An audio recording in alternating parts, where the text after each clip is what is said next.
क्या भारत ने चीन के सबसे बड़े सपने को चुनौती दे दी? IMEC versus BRI. कल्पना कीजिए दुनिया का सबसे बड़ा व्यापारिक रास्ता बदलने वाला हो।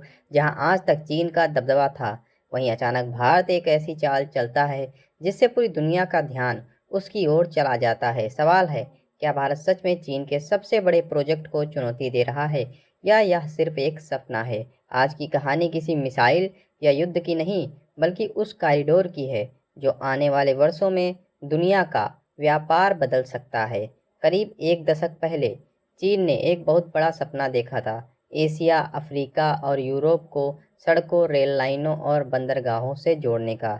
इसे दुनिया ने बेल्ट एंड रोड इनिशिएटिव यानी बीआरआई के नाम से जाना। इस परियोजना के जरिए चीन ने कई देशों में बड़े इंफ्रास्ट्रक्चर प्रोजेक्ट शुरू किए, जिससे चीन का व्यापार और वैश्विक प्रभाव दोनों बढ़े। लेकिन समय के साथ कुछ देशों में कर्ज, लागत और परियोजनाओं को लेकर सवाल भी उठने लगे, और यहीं से कहानी में भारत की एंट्री होती है। भारत की नई चाल। साल 2023 में दुनिया के सामने एक नया विचार आया, India middle east Europe economic corridor यानी आईएमईसी। इसका उद्देश्य भारत को मध्य पूर्व के रास्ते यूरोप से बेहतर तरीके से जोड़ना है। अगर यह परियोजना पूरी तरह विकसित होती है तो भारत से सामान समुद्र के रास्ते खाड़ी क्षेत्र तक जाएगा।